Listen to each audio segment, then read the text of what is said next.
Instrumentos de la orquesta en la música romántica. Una línea evolutiva particularmente importante de la música romántica está constituido por el progresivo enriquecimiento del colorido orquestal obtenido mediante la intervención autónoma de grupos instrumentales y de instrumentos que en la orquesta llamada clásica habían tenido una función subordinada o que ni siquiera existían. Esta tendencia comporta una búsqueda orientada a descubrir o a perfeccionar la posibilidad expresiva de los instrumentos que en el pasado habían estado generalmente inmersos en el contexto orquestal y, por ello, menos estudiados. Los dos fenómenos hallan su punto de fusión en el constante esfuerzo para individualizar nuevos valores tímbricos que valgan para caracterizar de manera inconfundible el universo sonoro en general y cualquier singular discurso musical. Esta es la versión en términos musicales de la búsqueda de originalidad que constituye el motivo dominante de la estética romántica, considerada en su aspecto más general.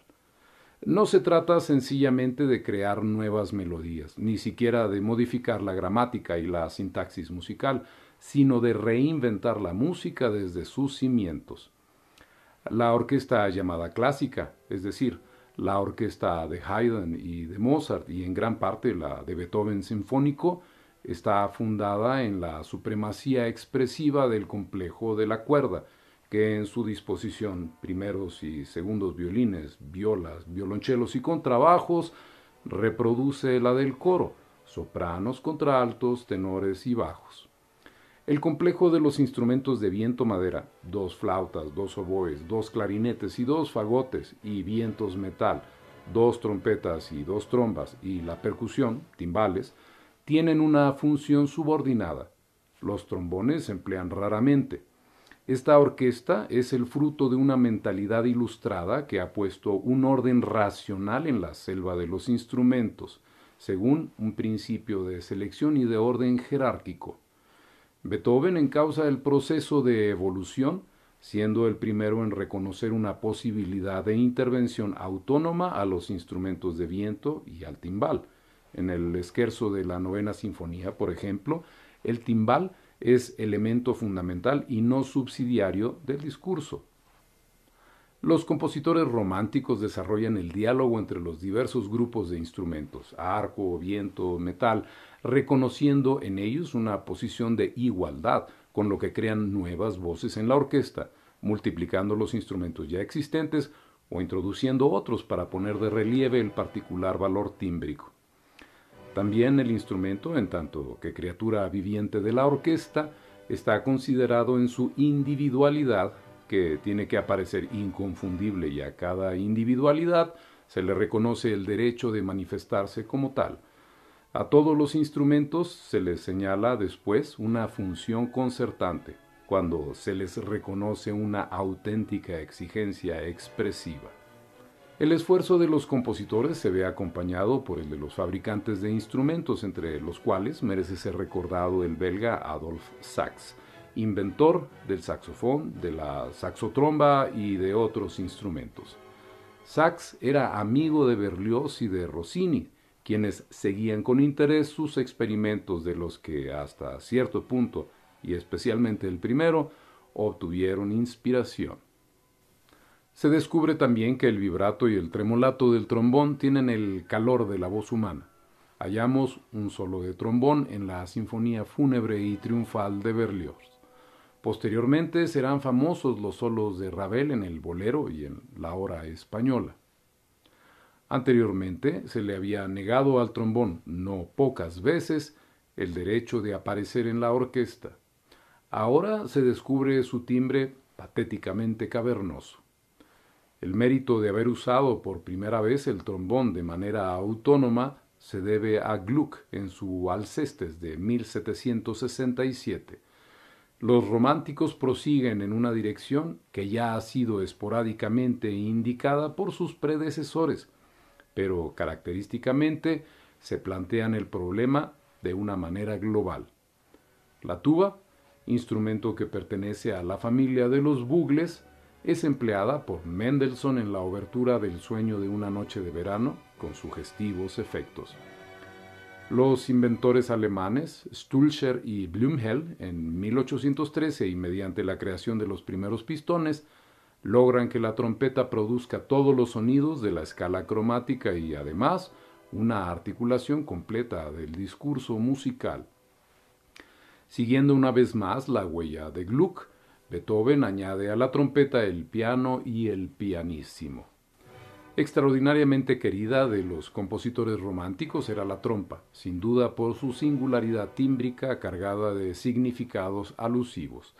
Es un instrumento derivado del cuerno de caza que servía para llamar a los cazadores y advertirles de la presencia de la presa. De ahí que, culturalmente, vaya ligado a la evocación de la atmósfera silvestre, de sus arcanas lejanías y de sus misterios. En sus orígenes, la trompa, por su amplia sonoridad, apta para fundir los timbres de metal con los de madera, se adopta exclusivamente para reforzar la tesitura armónica. Gradualmente, la trompa va desvelando su individualidad, ya por sí misma, ya ligada a ciertas imágenes sonoras. El tema de las trompas en el scherzo de la Heroica de Beethoven rescata definitivamente el instrumento de su inferioridad. La trompa con sordina triunfa en el final de la Pastoral, si bien ya Haydn y Mozart habían adoptado el instrumento en función melódica. Schubert, Weber, Schumann y Berlioz consideran indispensable en su paleta sonora este valor tímbrico. La séptima sinfonía de Schubert y la primera sinfonía de Schumann comienzan con un solo de trompas. El instrumento es uno de los protagonistas de El cazador furtivo y del Oberon de Weber. En su primera ópera vuelve a la función primitiva de cuerno de caza. En la segunda es la trompa mágica de Oberon explotada en su capacidad de suscitar una atmósfera enrarecida de encantamiento. En la Sinfonía Fantástica, al final del tercer movimiento y al comienzo del cuarto, Berlioz asigna una función especial al timbal, que conduce el discurso, confiriéndole una emotividad definida con precisión, en una función muy distinta que la de subrayar con fuerza un ritmo, tal como acaecía antes. Debe ser recordado el concierto para piano y orquesta número 1 de Liszt por el amplio empleo que hace del triángulo. El crítico vienés Hans Lick lo puso en entredicho definiéndolo irónicamente como el concierto del triángulo. Este instrumento, que en el pasado no era ciertamente considerado noble, emerge poderosamente con su voz tintineante, absolutamente característica. Liszt, junto con Berlioz, figura también entre los primeros en introducir el arpa en la orquesta con una presencia orgánica y con una búsqueda incisiva de efectos sonoros. La primera aparición esporádica del arpa en una orquesta acaece mucho antes, en el tercer acto de Orfeo de Monteverdi, y Mozart es autor de un concierto para arpa, flauta y orquesta. Los compositores románticos proporcionan también una más vigorosa riqueza de articulación a la familia de las flautas. El flautín o flauta transversa pequeña, ya empleado intermitentemente por Gluck, Haydn y Mozart, entra estabilizado en la orquesta con Beethoven, Weber y Berlioz. El oboe emerge con todo el calor de su particular timbre en el segundo tiempo de la Sinfonía número 8, inacabada, de Schubert. Los compositores románticos experimentan también nuevas posibilidades de combinaciones tímbricas y de armonización entre instrumentos jamás puestos en dialogal relación directa. A Schumann se debe el primer encuentro artísticamente significativo del oboe con el piano en las tres romanzas de 1849. En ellas, el oboe, sin embargo, y según indicación dada por el propio autor, puede ser sustituido ad libitum por el violín o el clarinete. Esto, desde el punto de vista romántico que afirma la insustituibilidad de los timbres, es indudablemente una contradicción. La música romántica descubre las posibilidades patéticas y sentimentales del fagot que son explotadas con extraordinaria habilidad en la romanza del concierto para piano y orquesta opus 11 de Chopin. La voz del clarinete se dejará oír intensivamente. instrumento del que Mozart había exaltado ya la individualidad con prodigiosa fantasía. En el cazador furtivo y en el Oberon de Weber, el instrumento se despliega en toda su sonoridad y da lugar a combinaciones tímbricas de gran efecto. En la obertura del cazador furtivo, por ejemplo, tras la entrada del clarinete, el instrumento suena al unísono con los violines. Otras combinaciones tímbricas se hallan en la inacabada de Schubert, con el oboe al comienzo del primer tiempo. Wagner no conocerá límites en esta clase de manipulaciones. En el preludio del Tristán suenan al unísono flautas, oboes y clarinetes con duplicación en octava del corno inglés, fagotes y trompas. Los elementos constitutivos de la materia sonora son cada vez más numerosos y dan lugar a una variedad de fórmulas infinita. La orquesta es verdaderamente un gran crisol del que el compositor saca de continuo realidades musicales inéditas, enriqueciendo de esta manera sus posibilidades de expresarse. Los románticos no podían por menos que explotar con interés la relación entre el clarinete y el piano. Weber lo ha hecho con el gran dúo concertante, Schumann con su Fantasiestücke, opus 73. La diferencia tímbrica notable entre el clarinete corriente y el clarinete pequeño está puesta de relieve con un original resultado expresivo por Berlioz en el último tiempo de la Sinfonía Fantástica, donde el tema propuesto por el clarinete viene repetido por el clarinete pequeño con una entonación irónica, manifestada precisamente, como ha revelado Liszt, por la discrepancia tímbrica entre los dos instrumentos, apoyándose en la diferencia tímbrica entre el clarinete y el basset horn, especie de clarinete contralto de timbre grave y dulce y de forma angular, el predilecto de Mozart. Mendelssohn se expresa con elegancia en dos piezas de concierto.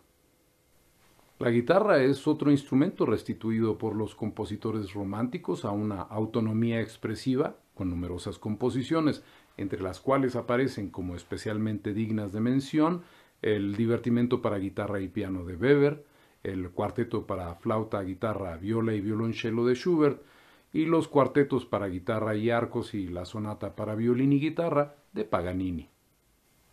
Ninguno de los episodios recordados puede ser juzgado en sí como absolutamente nuevo. Todos nos conducirán a algún precedente más o menos importante, ya que la música en su largo pasado ha tenido las más diversas manifestaciones, pero algunas de ellas han mantenido durante siglos una posición marginal y una frecuencia esporádica, mientras la orquesta clásica quedaba establecida según una estructura fuertemente selectiva.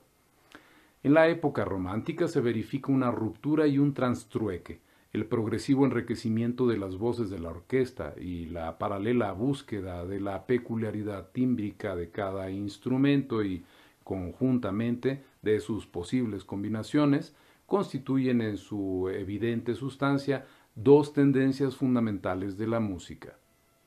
Los compositores, en cierto sentido, se ven animados por la exigencia de apoderarse del sonido en estado naciente y de conquistarlo de nuevo en su original pureza, al margen de toda clase de delimitaciones derivadas de los convencionalismos clásicos. La orquesta romántica es distinta no solo por el número y la variedad de sus voces, sino también porque cada voz tiene una autonomía propia y está pronta para cualquier tipo de relación con las demás, con el fin de obtener una plenitud expresiva en la imagen musical libremente concebida por el autor. La paleta tímbrica de los románticos tiene, finalmente, una composición original, pero sobre todo, sus timbres pueden ser colocados uno junto a otro y mezclados sin más regla que la que venga dictada por la inspiración.